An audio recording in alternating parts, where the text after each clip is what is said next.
Hi, this is Bush Dixon from Bass Junkie Media. I had a question the other day, and as this thing is kind of getting a little more popular, I'm sitting here on my boat in the lift at my boat stays at my mom and dad at the lift, so easy enough for me to go fishing. But I had a question the other day, uh, and it asked about how do you decide you know, what you're going to flip. I mean, you're going to flip you're going to flip a jig, you're going to flip Texas rig bait. If so, what Texas rig bait? Just it's a very good question, and what we do when I say we, that's kind of what I've learned to do over the years, and kind of learned it from watching my dad and my brother. So I've kind of developed a method, I guess, for me, and it was what works for me. I'm not saying it's the best method or the only method or anything like that, but it's what works for me. And I appreciate the first question we've had, so I do appreciate the question. So hey, I'm about to head out here in just a minute and go flip, so you're going to be able to hopefully see a fish catch or two. It's getting kind of late, but my favorite thing to fish in the bass world is a jig. I love flipping and skipping a jig, and so I start out with that. And if it seems to be if I go to an area, be it piers or laydowns or whatever it is, I'm going to start out with that jig. Now, of course, it's like anything else, like deer hunting and uh, any kind of hunting or fishing. First and foremost, you got to be where the fish or the deer are. So I want to go to an area to kind of that I'm confident that there are fish in the area, and from there, I'm gonna flip a jig. I'm gonna flip that. It's not uncommon for me, like in these laydowns that you've seen this footage of here of late. It's not uncommon, to go down an area, say, a 50 yard to 100 yard stretch of laydowns. Got the trolling motor down. I'm gonna flip that jig. Now, say I go through that and I don't get any bites on that jig. Let me find. When I'm talking about a jig, and it's been my experience that the bigger bites come off of the jig. Maybe it's because it's more aggressive, but I'm talking about this is a 3/8 ounce jig, black blue, and that's what I want to catch them on. I'm guilty sometimes of wanting to fish to bite what I want them to bite, and y'all know that's not how this works. But I go down through an area and I don't get a jig bite. There's a real good chance I'm going to come back through that area with a creature style bait. Which is a little less invasive, a little less intrusive. It's more apt to get a bite. Something like this Strike King Rage Crawl, which is basically what I use on the jig trader, but it's a little smaller profile, not as what I call intimidating looking for the fish. A fish could be in kind of more of a laid back mode. If you get that in front of him, he might bite it. I go back down that same stretch, and if I get bit on that, coming back down that same stretch, I just stick with that. I'm gonna fish with this the rest of the time that I'm out there flipping and pitching. Uh, that's enough. I need to retie that. Speaking of that, but that's enough of a clue to me that says, hey, it's not a jig bite today. It may be a creature bait, so something a little less invasive, a little less intrusive.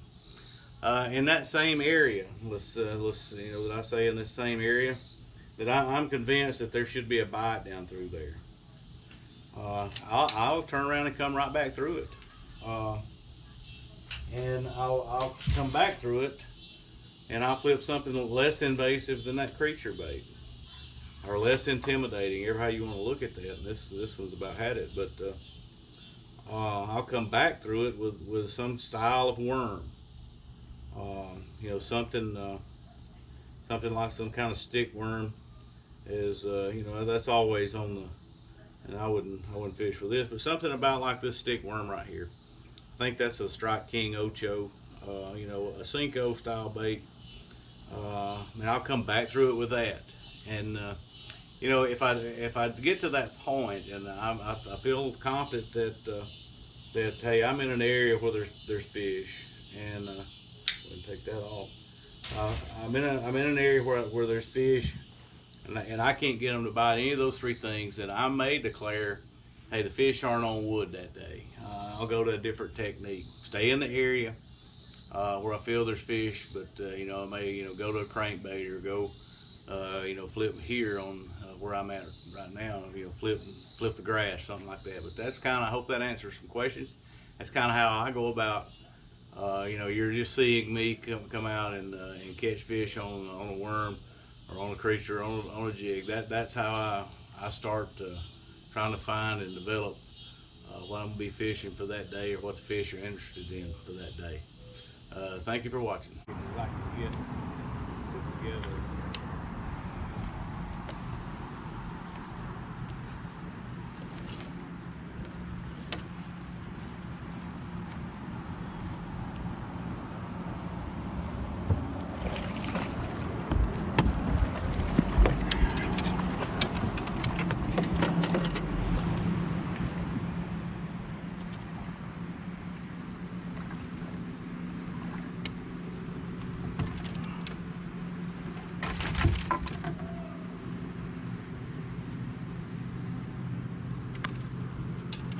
Oh, that's a good fish.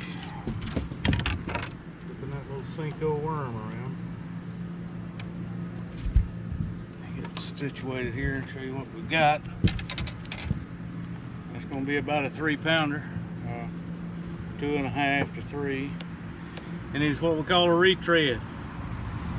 Got a cull tag marker in him, so he's first time he's been fooled.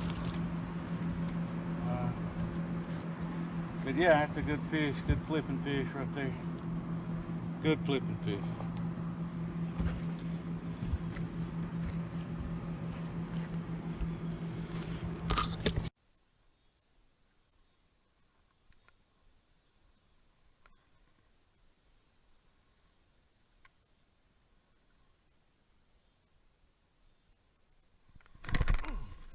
That's a good fish there. Feels like it anyway. Got me under some trout. Oh, there he comes. It's just a mean fish.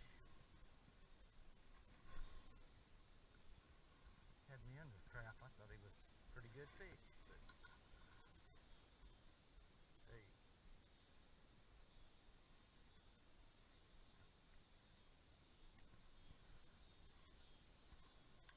Any fish is good right now.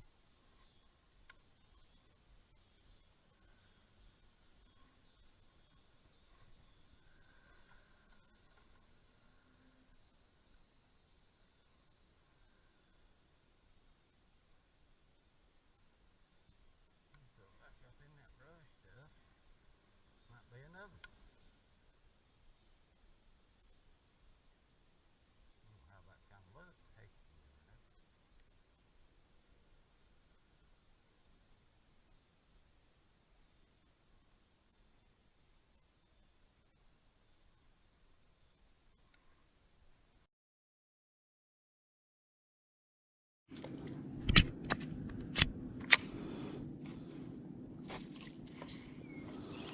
I'm gonna flip Shangri-La Cove here for a little bit, see if I can get out of this.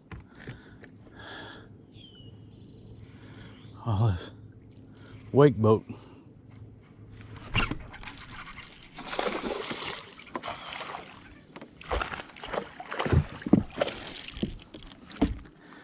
All right.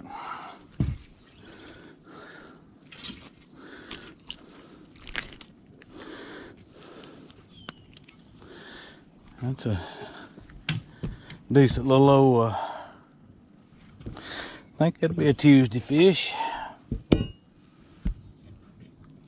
Oh yeah, nearly a 15-incher off the edge of that grass.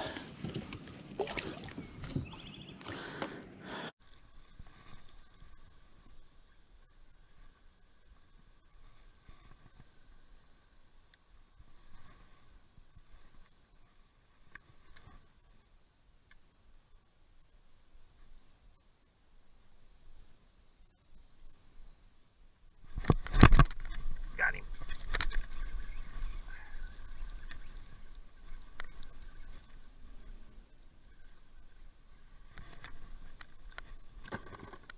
Boat flip.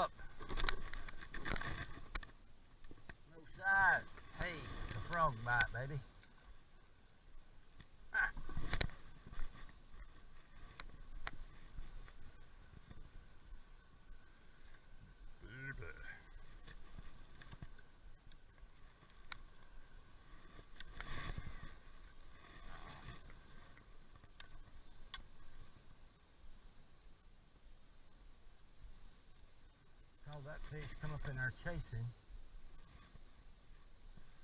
Threw the frog in there. After 3 casts, he finally bit it.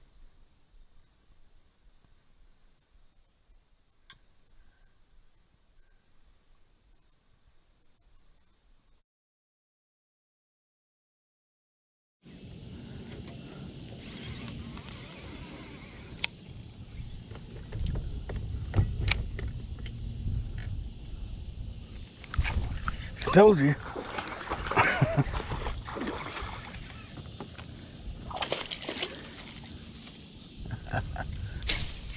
And hung up.